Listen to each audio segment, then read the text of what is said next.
name is Jessica with OrgoMan, and I'm here with a 3-part series for dental admissions interview tips. It will be in 3 sections. The first one is thinking, the second one is doing, and the last one is the day before and the day of the interview, last minute reminders. So the first one we have here is the thinking mode. You're gonna wanna stop the video, take some notes, and just think through some of the processes and the behaviors that you're gonna need to adapt to have a successful interview. It's not a natural process at all, especially if you're more introverted. So you're gonna be asked to come up a little bit. And if you're extroverted and you have a lot of extra energy, you're gonna need to, relax. So the first part, we're gonna go ahead and do some thinking behaviorally and also strategizing about your application. So the first thing is that hiccup in your application, whether it be a lapse, underperformance, there might be a red flag. So you're gonna need to talk that out with a trusted advisor or friend and come up with a workaround that. You want there to be absolutely no doubt of your potential for academic success in the interviewer's mind. So when it comes to role playing, you're gonna need to do that before you go into the interview. We need to normalize the experience. It's something completely unnatural, and we need to put you in a lot of different situations. Ask one of your friends who loves to interview, someone who just thinks they could do such a great job, they probably can. So they're gonna prepare and they're gonna role play with you. They're gonna role play a stoic interviewer, someone who's really withholding, and you have to maintain a friendly vibe. You want someone who's really casual and someone who's like, hi, how are you? And you are gonna wanna try not to get too personal. You're going to want an accusatory interviewer, someone who's in a bad mood, came in a bad mood, has nothing to do with you, and it's really important that you don't get defensive. And then the last one will be just a simply distracted interviewer, someone who just seems like they're zoned out, don't really care, who knows what happened before them, and you are going to have to not get flustered. There's a difference between passionate in an interview and making eye contact and remaining calm and defensiveness, or are you whining? So ask this friend who's helping you to be honest. I would suggest several people in several different locations. Really the more the better. Loud environments, quiet environments, with lots of different personalities, because they're also gonna need to ask you some gotcha questions, and you need to make sure they can give you honest feedback of, do you sound negative? Do you sound whiny? Do you sound defensive? These interviewers wanna meet you on the best day, the best version of yourself. The next thing we'll talk about are some of the interview questions. Do not remember them verbatim. You will come across as a robot, you will come across as inauthentic. It's so tempting because that's probably how you studied for most of school, but you do not want to write them down and memorize them. Instead, you want to find someone to discuss them with at length, someone who's not going to rush you. You really need to do the stream of consciousness from every angle, and you'll land on your personal truth. You want it to be succinct, something that you can say in a few sentences at most, and always end with the inflection down, especially the more difficult questions. They're not going to ask you to elaborate if you are concise and you end it with, and that's what happened. Not, and that's what happened. So, you want it to say, yeah, I've since learned from that. I have a great support network that helps keep that in check, and that's what happened. Something like that. Just always try to end it so that they are cued to move on to the next question. And more than likely, if you're confident, they won't follow up because they have a time schedule as well. These are some of the questions that we really believe that you should reason out with someone. I'll stop on a few of them. There are hundreds and hundreds, but these are the ones you must know. Why do you want to be a dentist? Strengths and weaknesses. And here, strengths, it might be good to look at their mission statement.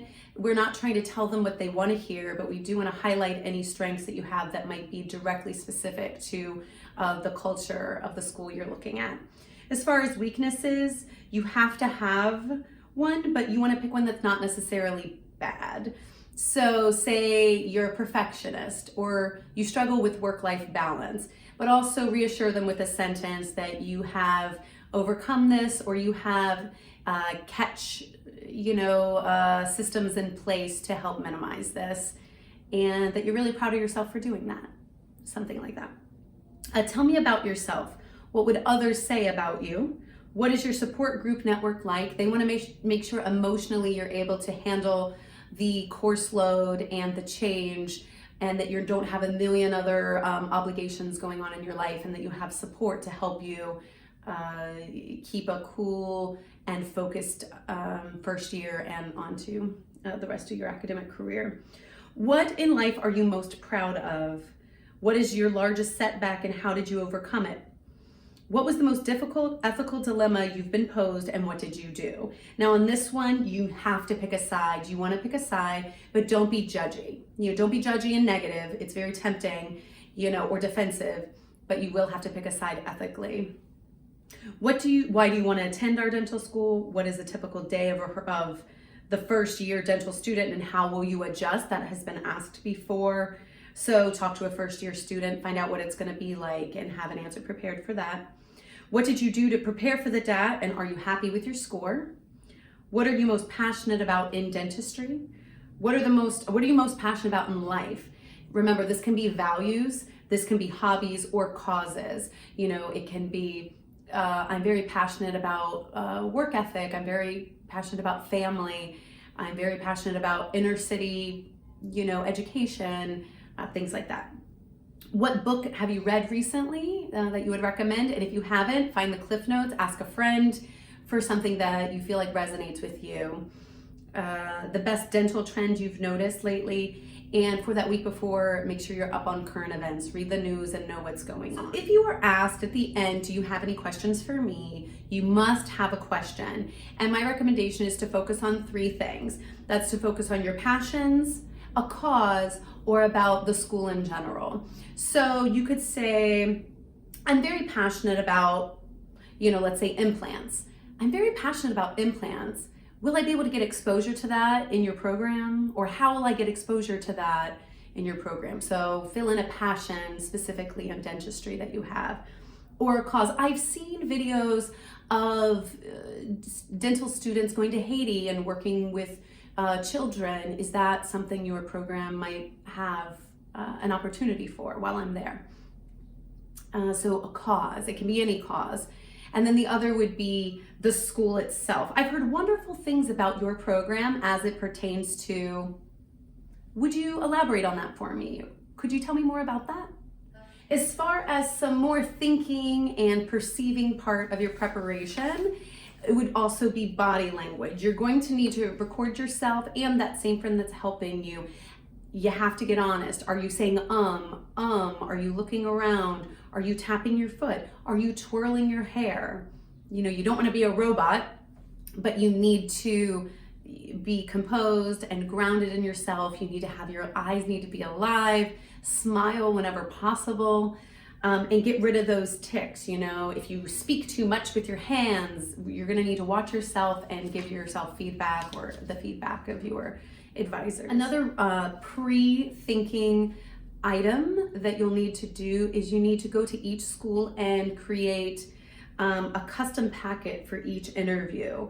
So before you actually make that packet, you need to research their mission statement online and look for the key attributes they're looking for, what programs they offer, what the culture is in general. Because again, you're not wanting to tell them what they want to hear, but you do want to have those pieces available if the opportunity arises to state your specific educational and work experience that is directly, specifically related to what they're looking for.